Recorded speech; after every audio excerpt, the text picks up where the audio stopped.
You walk into a hardware store with $40 and 20 minutes before the power grid collapses. The zombie apocalypse is real. It is happening, and you need a weapon that will keep you breathing past hour 6. You are not picking a prop for your cosplay collection. You are choosing the tool that determines whether you die tired or die screaming. Here is the thing most people do not realize. That katana you have been eyeing on Amazon, that machete you think makes you a badass, that fantasy you have been nursing about being the survivor with the cool weapon, it is going to get you killed faster than running in a straight line while screaming. Let me destroy your illusions real quick. Traditional bladed weapons fail in extended melee for 3 predictable reasons. They dull after sustained use, they require maintenance you will not have time for, and most critically, they demand technique you have not practiced. You have seen the movies, you know the choreography. You do not know that your first overhead swing with a sword will either bounce off a skull or lodge in a collarbone. And while you are yanking it free, someone else is biting through your forearm. The survivor-to-fatality ratio in close quarters combat without formal training sits at 1 in 12 in the first 48 hours. You are not special. You do not have protagonist immunity. You have whatever is on the shelf at Lowe's and whatever sense you can muster while your hands are shaking. Before we go further, quick thing. If you appreciate the tactical breakdowns that might actually keep you functional when things collapse, hit that subscribe button and the notification bell. You are not just watching disaster porn. You are getting strategies that assume you are average, scared, and trying not to die stupid. All right, let us continue. Here is what we are actually looking for in a hardware store melee weapon. Durability that outlasts your stamina. Reach that keeps infected teeth away from your arteries. Stopping power that drops a threat without requiring you to swing 6 times, ease of use that works when you are exhausted and terrified, and availability that does not require you to explain to a store clerk why you need their entire inventory right now. Traditional weapons optimize for none of these. A machete is short, requires edge maintenance, and relies on slashing technique against targets that do not care about shallow cuts. A sword is expensive, fragile under real stress, and demands years of training to use without injuring yourself. What you need is industrial equipment designed to break concrete, pry open truck beds, and survive commercial abuse. You need tools built by engineers who assume the user is going to do something stupid and violent with them. Let me walk you through the 5 weapons that will outlast your fantasy blade and keep you operational when everyone else is fumbling with gear that looked cool on a wall mount. First up, and this is the one that separates people who survive from people who thought they would, the 8 to 10 pound sledgehammer with a 36-inch fiberglass handle. You are holding between 8 and 10 pounds of hardened steel fixed to 3 feet of composite material, designed to absorb impact shock. This is not a weapon. This is a physics lesson delivered at terminal velocity. The striking face measures roughly 4 inches across, which means every ounce of force you generate concentrates into a surface area smaller than a post-it note. When you connect with a skull, you're not cutting or stabbing. You are delivering blunt force trauma that collapses structural integrity.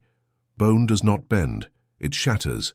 Brain matter does not heal, it liquefies.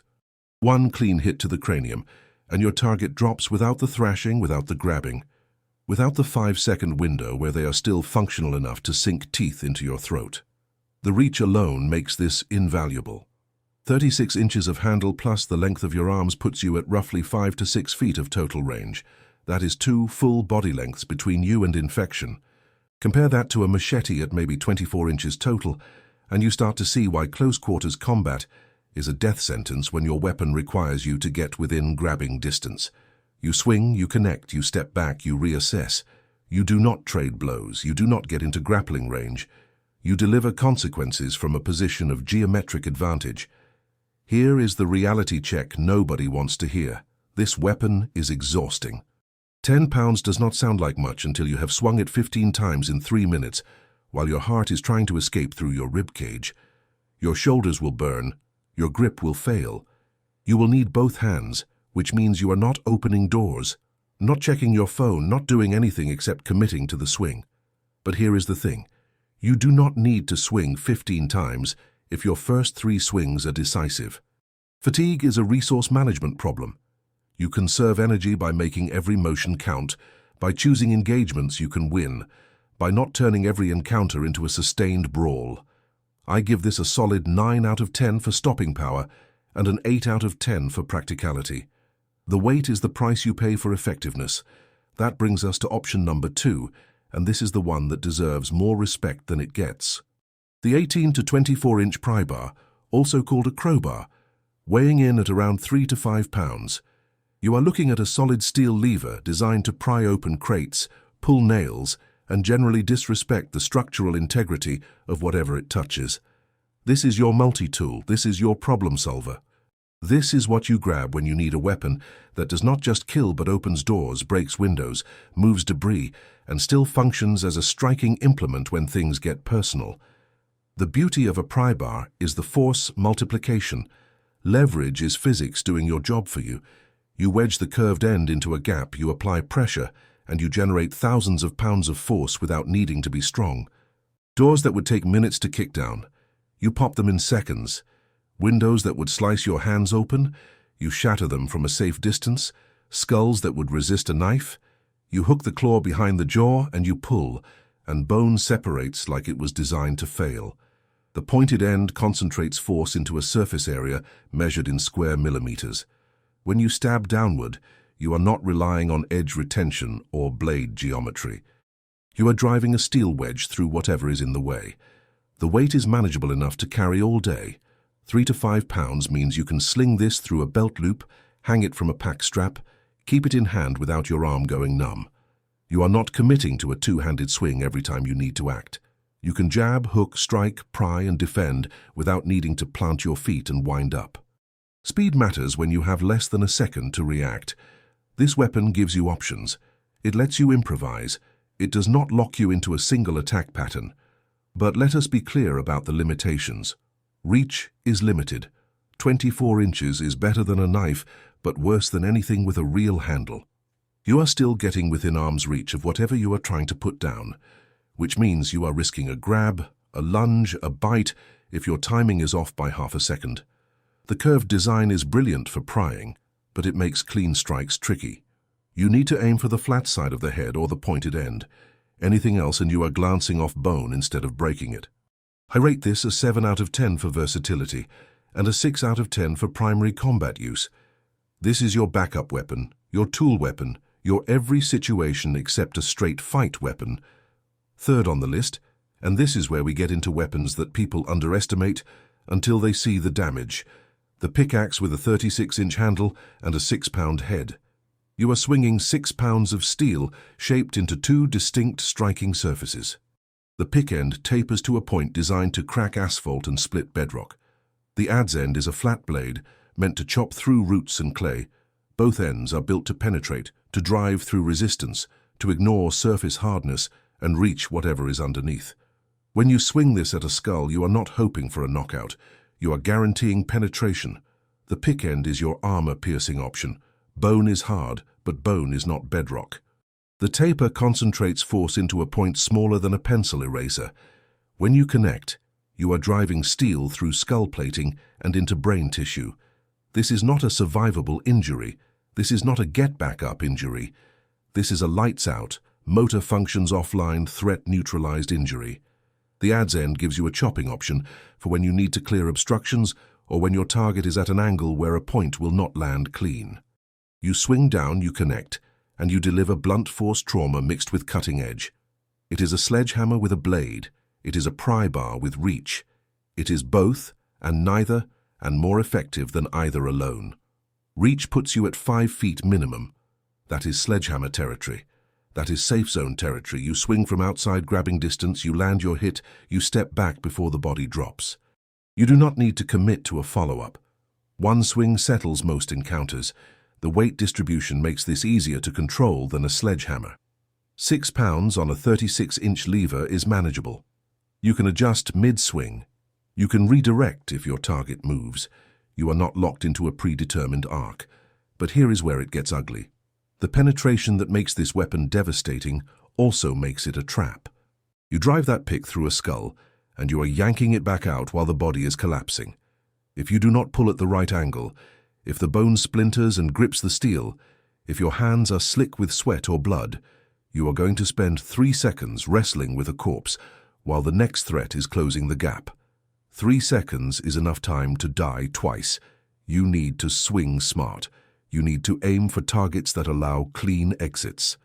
You need to know when to let go and draw your backup. I give this an 8.5 out of 10 for stopping power and a 7 out of 10 for practical field use. This is a specialist weapon. It is devastatingly effective if you use it correctly and a liability if you do not. Number 4, and this is the one that splits the difference between weight and control. The splitting maul with a 36-inch handle and an 8-pound wedge-shaped head. You are holding 8 pounds of steel shaped like a fat axe. The wedge design is built to drive through wood grain and split logs along natural fractures. When you aim this at a skull, you're delivering mass and edge simultaneously. The initial impact is blunt force trauma. The follow-through is penetration. You're not relying on one or the other. You are combining both into a single strike that cracks bone and drives fragments into brain tissue.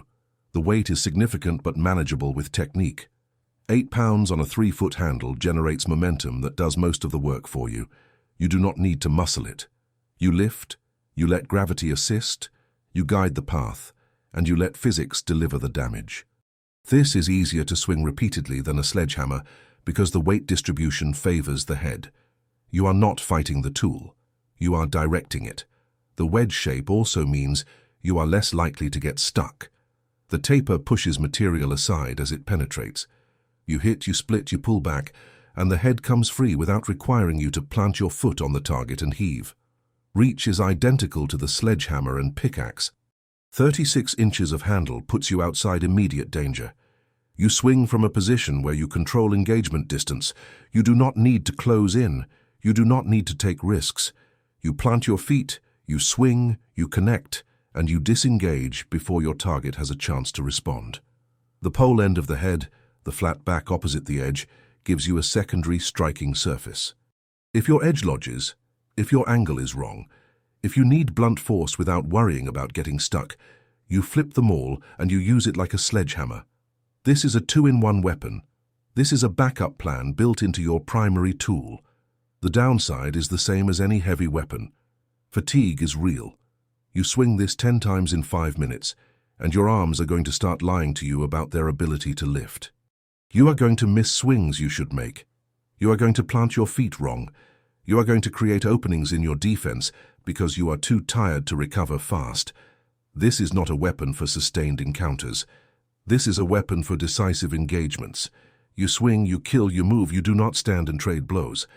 I rate this an 8 out of 10 for effectiveness and a 7.5 out of 10 for endurance.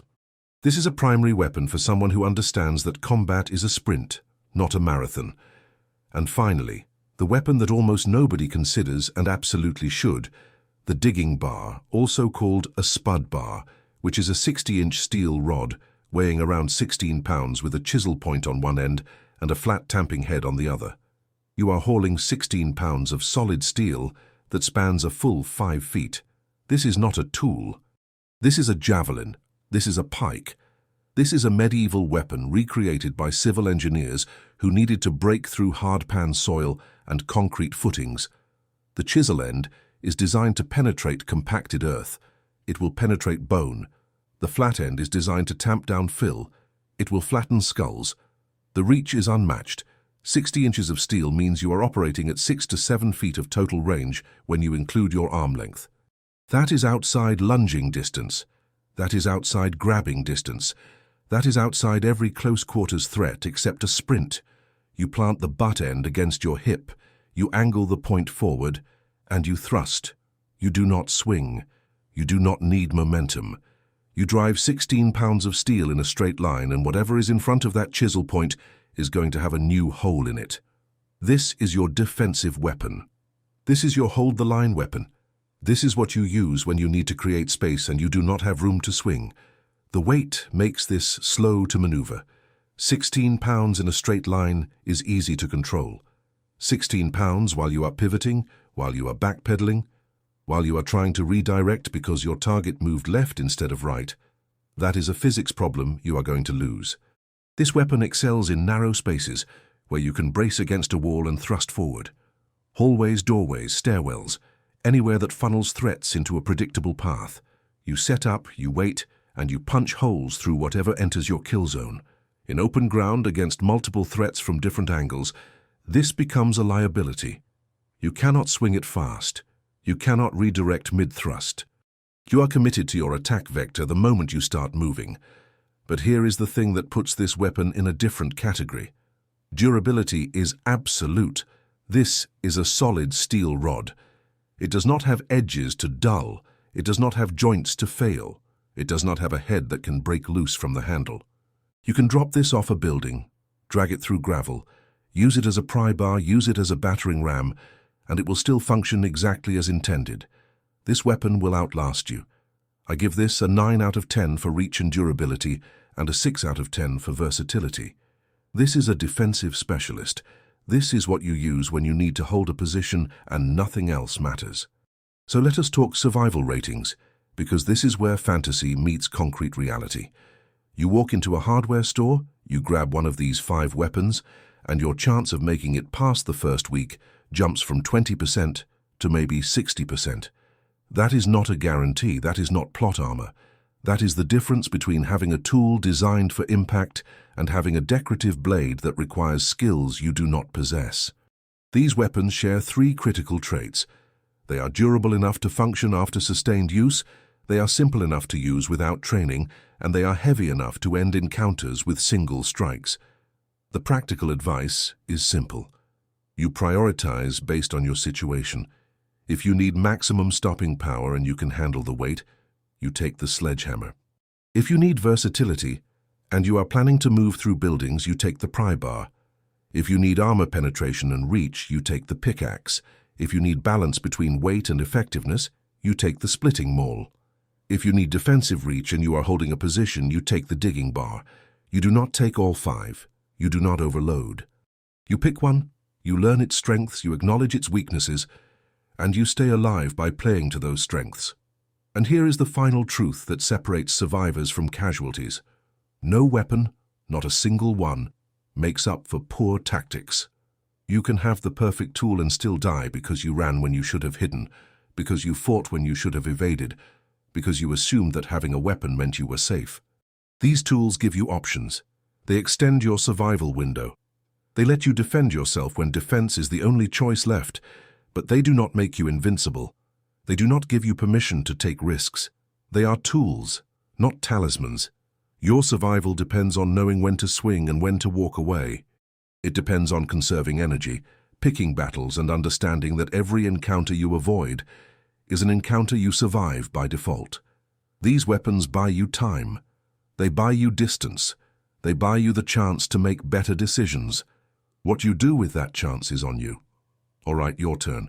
Which of these 5 would you grab? Would you go for stopping power or versatility? Would you trust your stamina with the heavy hitters, or would you play it safe with the pry bar?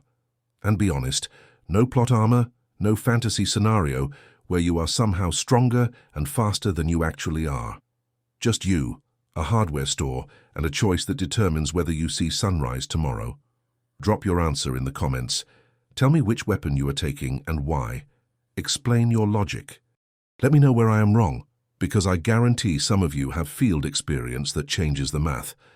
If this breakdown gave you something to think about, hit that subscribe button and turn on notifications, because we are just getting started. Next time we are talking about why your bug-out bag is going to get you killed and what you should actually be carrying. Stay sharp, stay honest, and remember that survival is not about being a hero. It is about being smart enough to avoid becoming a statistic.